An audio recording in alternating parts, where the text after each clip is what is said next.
kali 5 meter. Sampai mati di rumah itu juga. Mungkin kita sudah mengalami pindah berapa rumah. Pindah berapa rumah, Bang? Masya Allah. Berapa rumah kira-kira sudah pindah? Oh, udah lupa sampai jam, nggak tahu sudah jam. Udah berapa?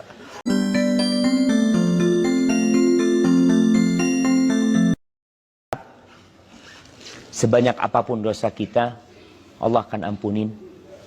Tapi jangan lupa kita takut juga sama Allah Azza wa Jalla. Allah mengatakan, Nabbi ibadi anni anal ghafurur rahim. Sampaikan kepada hamba-hambaku Muhammad, sampaikan kepada mereka bahwa aku adalah Rob yang maha pengasih dan maha penyayang. Sampaikan kepada mereka. Tapi ayatnya nggak cuma di sini, ada lanjutannya. Wa anna azabi huwal azabul alim. Dan sesungguhnya siksaku siksa yang sangat pedih. Nabi Adam dikeluarkan dari surga karena berapa dosa? Satu dosa. Maka jangan meremehkan dosa. Sebagaimana kita juga terus berharap. Lalu Allah mengatakan fa'ammal insan, bicara manusia nih kita. Fa'ammal insanu idza mabtalahu rabbuhu fa'akramahu wa na'amahu fayaqul rabbi akraman. Nih manusia, kalau dikasih ujian, ujiannya kenikmatan. Orang kalau dikasih nikmat jarang bilang ujian. Tapi kalau dikasih sakit, sedang diuji Pak Ustaz. Kalau lagi banyak duitnya, alhamdulillah Ustaz, dikasih nikmat, sedang diuji. Allah mengatakan fa'ammal insan idza mabtalahu rabbuhu, kalau diuji sama Rabbnya, dikasih cobaan sama Rabbnya, fa'akramahu wa na'amahu, dikasih kemuliaan, kehormatan, dihargain oleh manusia, punya jabatan, dikasih nikmat, kasih harta sama Allah. Apa kata dia? Rabbi akraman. Oh, Tuhanku memuliakan aku, kata mereka. Itu manusia mengatakan itu. Wa amma idza mabtalahu faqadara alaihi rizqahu fayaqulu rabbi ahanan. Tapi kalau dikasih ujian, rizkinya disempitkan, usahanya nggak lancar, mungkin dia bangkrut. Apa kata dia? Tuhanku menghinakanku. Akhirnya manusia beranggapan harta dan jabatan tanda kemuliaan Allah, kemiskinan tanda kehinaan dari Allah. Lah, nggak seperti itu ukurannya. Nabi Muhammad kaya apa miskin? Kaya apa miskin? Kaya miskin. Kaya miskin. Dunianya miskin, akhiratnya kaya. Nah, tuh. Kaya miskin. Jadi perjalanan hidup Nabi SAW tidak lepas dari kaya miskin. Beliau yatim. Allah mengatakan wa wajadaka ailan fa'aghna. Allah mendapatimu miskin, nggak punya apa-apa, perlu bantuan orang, Allah nyukupin engkau. Jadi perjalanan hidup Nabi seperti itu. Beliau miskin, terus Allah yang mencukupinya. Beliau pernah miskin lagi. Ketika beliau sampai kota Madinah, beliau bangun rumah. Bangun rumah jemaah.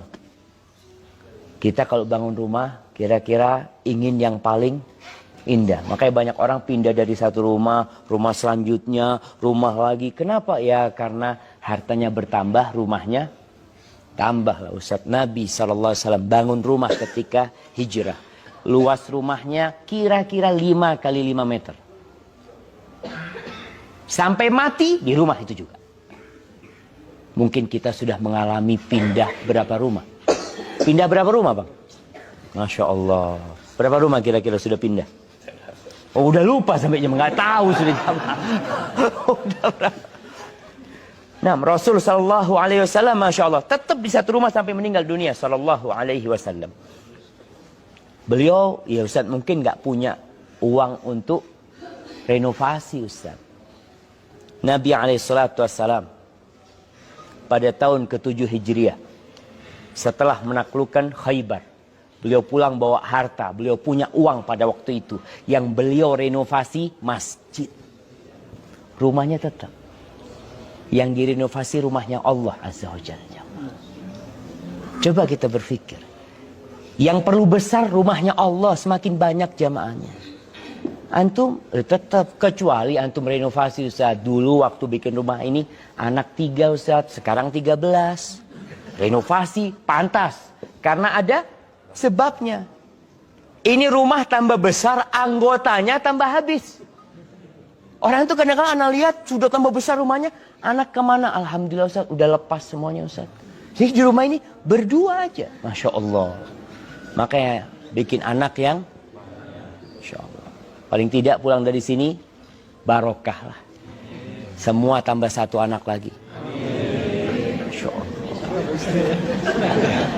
Bapak-bapak siap? Nggak bisa produk ya Pak Nasir? Udah. Oh, nggak bisa produksi ya, Ustadz Muhammad nanti yang jawab. Kalau nggak bisa produksi itu Ustadz Muhammad yang jawab nanti. Nah, Nabi SAW pernah punya harta banyak, iya, tapi rumahnya tetap. Masya Allah. Kenapa? Karena ada hal lain yang penting untuk direnovasi, untuk diperbaiki. Nabi ketika miskin, beliau berkorban, ya 1 ekor kambing, 2 ekor kambing pada tahun ke-10 Hijriah. Rasulullah SAW membawa 100 ekor onta untuk dikorbankan ke Mekah. Jadi bapak-bapak hartanya bertambah, kurbannya tetap kambing, alhamdulillah. Terus sapi tetap 1 dari dulu. Iya Ustaz, kan kita sudah korban. Allah itu tidak nerima dagingnya atau darahnya, tapi takwa. Oh, Masya Allah. Kalau suruh 6 lah, tambah pinter-pinter manusianya nih jamaah. Gara-gara ngaji tambah. Nah, kita coba bertambah. Rasul SAW nggak kaya. Beliau mengatakan, Laisal ghina an kathratil arad. Kekayaan itu bukan dengan banyaknya harta benda. Walakinnal ghina, ghina nafs. Tapi kekayaan yang sesungguhnya adalah kekayaan jiwa. Gimana kekayaan jiwa? 1 cukup. Kata Nabi SAW tentang kekayaan jiwa ini, Irda bima qasamallahu lak takun aghnan nas. Puaslah engkau dengan apa yang Allah berikan kepadamu, engkau akan jadi orang paling kaya di dunia.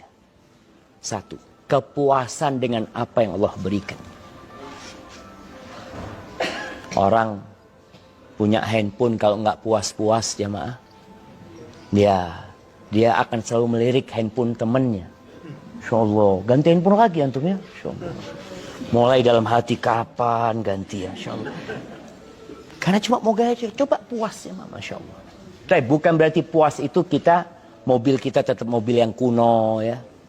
Mobilnya tetap ya rusak-rusakan, tidak. Allah itu suka melihat nikmat yang Allah berikan kepada hambanya. Allah kasih nikmat kepada antum, ya gantilah baju, masa robek-robek terus. Motornya udah jelek, ya gantilah. Karena pernah suatu hari Nabi SAW melihat seorang sahabat yang penampilannya penampilan orang miskin. Jangan. Ditanya sama Nabi SAW, Mada tamliku minal mal?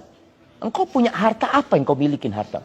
Wah, aku punya onta sekian, punya kambing sekian loh. Tapi penampilannya kok kayak gini, kata Nabi SAW. Inna Allah yuhibbu idha an'ama ala abdihi ni'matan an yuriyaha atau an yaraha ala ar-rajul hadha. Atau kama qala Nabi SAW. Allah kalau kasih nikmat itu, Allah suka nikmat itu nampak di diri orang itu. Kelihatan ini orang berada gitu loh. Orang punya. Jadi sekali lagi ternyata harta itu bukan ukuran. Orang itu mulia atau orang itu hina. Tapi di negeri kita kalau orang nggak punya biasanya kurang diberikan. Bahkan rame di Indonesia itu sekarang menilai orang dari penampilannya. Yang pertama dilihat sepatunya. Insya Allah. Berapa nih sepatu? Berapa sepatu? Oh nggak pakai sepatu. Nah, sepatu lihat sepatu ya 5 juta. Apalagi yang dilihat? Tas, emak-emak tasnya. Jadi wallahu alam jamaah. Anak kadang-kala melihat ya anak-anak, mudah-mudahan diampuni sama Allah Azza wa Jalla, melihat kadang-kala orang beli tas mahal. Kenapa ya? Ada yang berangkat ke toko tas, kata dia, Ustaz. Anak masuk ke toko tas itu, Ustaz. Orangnya mengeluarkan barangnya pakai kos tangan, Ustaz. Seret, kata dia. Pelan-pelan dia buka. Loh, kalau harus pakai kos tangan, ada apa dibeli gitu loh. Nanti dibeli kan nggak pakai kos tangan lagi yang bawa gitu kan. Pakai kos tangan, nanti disediakan ini dari kulit buaya. Buayanya itu dipelihara selama berapa ini. Dikasih makan ini. Ah, subhanallah. Hah? Buaya darat. Nah, melihat tasnya, dihitung, oh tasnya ya 9,5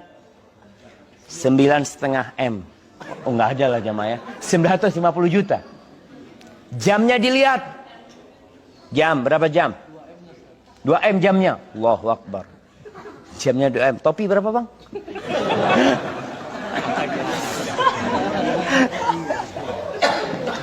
Ala kulli hal, banyak orang di Indonesia udah mulai rame itu. Jadi orang ini berjalan dihargain. Oh nilainya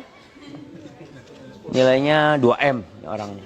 Subhanallah. Tuh orang nilainya 2M dibunuh gara-gara 20.000. Ada kita lihat pembunuhan gara-gara uang 20.000. Wallahi jamaah. Maka ingat, kemuliaan itu bukan di harta. Terus di mana kemuliaan? Kita semua diciptakan sama. Kita diciptakan dari tanah. Kalau bapak-bapak, ibu-ibu musim hujan kadang-kala lewat jalan yang becek, kita nggak kepingin ada lumpur di kaki kita. Kita nggak suka ada lumpur di sepatu kita. Kadang-kala kita lepas tuh yang namanya lumpur tanah itu. Padahal dari itu kita diciptakan. Engkau kok jadi nggak mau sama tanah sih? Engkau tercipta dari tanah. Terus siapa yang paling mulia? Inna akramakum indallah atqakum.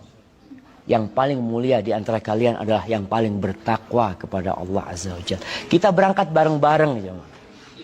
Kita naik pesawat insya Allah bareng-bareng. Kita sholat di masjid masya Allah berjamaah. Kemarin kita ke Masjidil Aqsa bareng-bareng. Tapi apakah kita semua sama di mata Allah Azza wa Jalla? Yang paling mulia adalah yang paling bertakwa kepada Allah Azza wa Jalla. Mungkin itu yang bisa saya sampaikan jamaah. Semoga kita pulang dari sini berlomba-lomba untuk mencari kemuliaan. Bukan berlomba-lomba mencari harta. Emangnya nggak boleh Ustaz? Boleh. Al-malu wal banun zinatul hayatid dunya. Wal baqiyatus salihat khairun inda rabbika sawaban wa khairun amala. Harta dan anak itu perhiasan kehidupan dunia. Tapi al-baqiyat as-salihat, yang abadi, yang soleh, ucapan subhanallah, walhamdulillah, wala ilaha illallah, Allahu Akbar, itu lebih baik, lebih kekal dan lebih bisa diharapkan daripada harta. Nanti pada hari kiamat nggak ada yang bawa harta. Dinar nih, mungkin sebagian masih punya dolar, sebagian masih punya dinar. Nanti pada hari kiamat, yauma la yanfa'u mal wala banun. Harta nggak berguna, anak laki-laki nggak berguna, illa man atallaha biqalbin salim. Yang datang jumpa Allah dengan hati yang selamat, maka selamatkan hati kita. Hadza wallahu a'lam.